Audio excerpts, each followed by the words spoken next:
की बेटी अपनी भारतीय सेना की तरफ से आज ये ऐलान करती हूँ कि उस घर में घुसकर मारेंगे जिस घर से अफजल निकलेगा, वो कोख नहीं पलने देंगे जिस कोख से अफजल निकलेगा। उठो देश के वीर जवानों, तुम सिंह बनकर दहाड़ दो और एक तिरंगा झंडा उस कन्हैया के सीने में गाड़ दो। महोदय, हृदय तो उस दिन फट गया जब बूढ़ी माँ अपने बेटे के चिथड़ों को देखकर बोली कि साहब, आप तो भर्ती में 1 इंच भी कम नहीं लेते, मैं आधा शरीर कैसे ले लूं।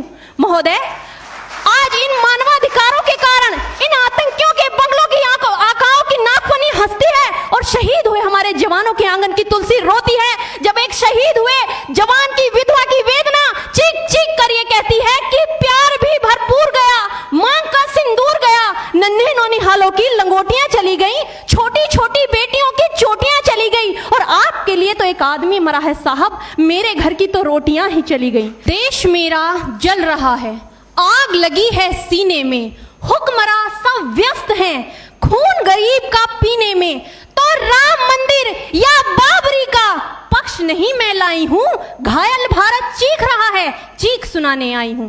परम आदरणीय सभापति महोदय, मंचासीन निर्णायक मंडल समिति एवं उपस्थित मेरे प्यारे साथियों, मैं आरक्षी खुशबू चौहान, केंद्रीय रिजर्व पुलिस बल, आज सदन की राय से असहमत होते हुए वक्ता विपक्ष में अपने विचार प्रस्तुत करूंगी। महोदय, दर्द हद से तब गुजरने लगता है जब मेरी आंखों के सामने ताज, पुलवामा, छत्तीसगढ़ में शहीद हुए जवानों के शत विशत अधजले शरीर के टुकड़े, रेत के टीलों से ऊपर जाती लाशों के ढेर और कश्मीर की खून से सनी लाल रंग की सड़कों के दृश्य सामने आते हैं। उस पर मेरे प्रतिपक्षी महोदय का कहना ये कि मानवाधिकारों की अनुपालना करते हुए देश से उग्रवाद और आतंकवाद को समाप्त किया जा सकता है। महोदय, अब तो हमारा तिरंगा झंडा भी हमसे ये पूछने लगा है कि क्या बात है भारत, आजकल फहराने से ज्यादा मैं कफन में दफनाने के क्यों काम आ रहा हूं। महोदय, हृदय तो उस दिन फट गया जब बूढ़ी माँ अपने बेटे के चिथड़ों को देखकर बोली कि साहब, आप तो भर्ती में 1 इंच भी कम नहीं लेते, मैं आधा शरीर कैसे ले लूं।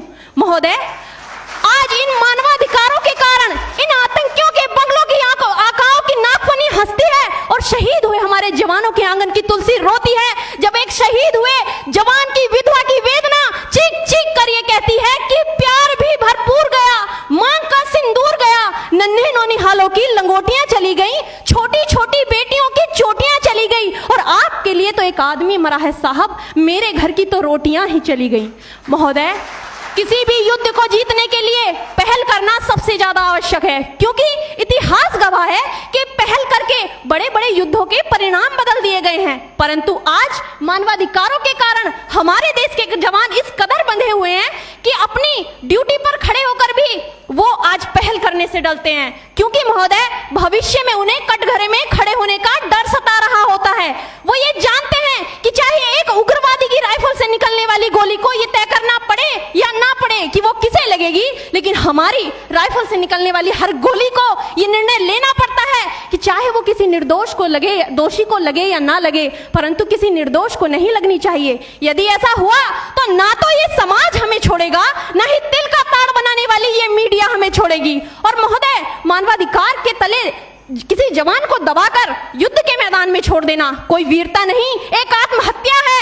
क्योंकि महोदय, फूल को श्रृंगार दो ये मुमकिन नहीं और एक वीर को झनकार दो ये मुमकिन नहीं। जो हाथ बांध दे सेना के, ऐसे मानवाधिकार का पालन संभव नहीं। महोदय, आज सत्यनिष्ठा के मार्ग पर चलते हुए भी हमारे देश का जवान इन आतंकवादियों, इन पत्थरबाजों से डरता है, क्योंकि वो जानता है कि उसकी राइफल से निकलने वाली गोली अगर टारगेट को हिट नहीं भी करेगी तो भी 400 मीटर तक जाएगी, और यदि इस बीच वो किसी निर्दोष को लग गई तो महोदय, हमें अपनी नौकरी से हाथ तक धोना पड़ सकता है। और महोदय, अपनी नौकरी को बचाने की खातिर एक जवान आज ये सोचता है कि चाहे सांप मरे या ना मरे, परंतु लाठी नहीं टूटनी चाहिए, क्योंकि आज हमारे देश के हालात कुछ ऐसे हो गए हैं कि चिरागों को हवाओं में उछाला जा रहा है, हवाओं पर भी रोब डाला जा रहा है। अरे हम ही तो बुनियाद है आंतरिक सुरक्षा की, और आज हमें ही नौकरी से निकाला जा रहा है। महोदय, जब पुलवामा में 44 जवान शहीद हुए, छत्तीसगढ़ में 76 जवान शहीद हुए, तो कोई भी मानवाधिकार की दुहाई देने वाला हमारे पक्ष में आकर खड़ा नहीं हुआ। परंतु जब जेएनयू विश्वविद्यालय में एक देशद्रोही के द्वारा भारत तेरे टुकड़े होंगे, अफजल हम शर्मिंदा हैं जैसे देशद्रोही नारे लगते हैं, तो सारे मानवाधिकार के ज्ञाता आकर उसके पक्ष पक्ष में खड़े हो जाते हैं। तभी तो क्या कहा था उस देशद्रोही ने कि तुम एक अफजल को मारोगे, हर घर से अफजल निकलेगा।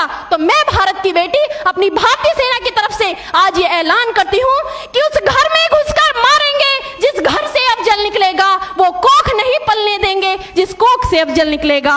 उठो देश के वीर जवानों, तुम सिंह बनकर दहाड़ दो और एक तिरंगा झंडा उस कन्हैया के सीने में गाड़ दो। महोदय, अंत में अपनी वाणी को विराम की ओर ले जाते हुए मैं सिर्फ इतना ही कहना चाहूंगी कि मुझे अफसोस है अपने देश की न्यायिक प्रक्रिया पर, जहां आज भी रात के 12 बजे अजमल कसाब जैसे आतंकी के लिए सर्वोच्च न्यायालय के दरवाजे खोल दिए जाते हैं। ऐसे देश से मानवाधिकारों की अनपालना करते हुए आतंकवाद और उग्रवाद से कभी नहीं निपटा जा सकता। मानवाधिकार के नाम की दुहाइयां देने वालों, सीमा पर लड़ा नहीं जाता चरखों से शोलों के आगे, रामायण पढ़ी नहीं जाती सीमा पर गोलों के आगे। धरती के घोर कुहासे को एक सूरज ही हर सकता है, क्योंकि एटम बम से रक्षा केवल एटम बम ही कर सकता है। जय हिंद, जय भारत।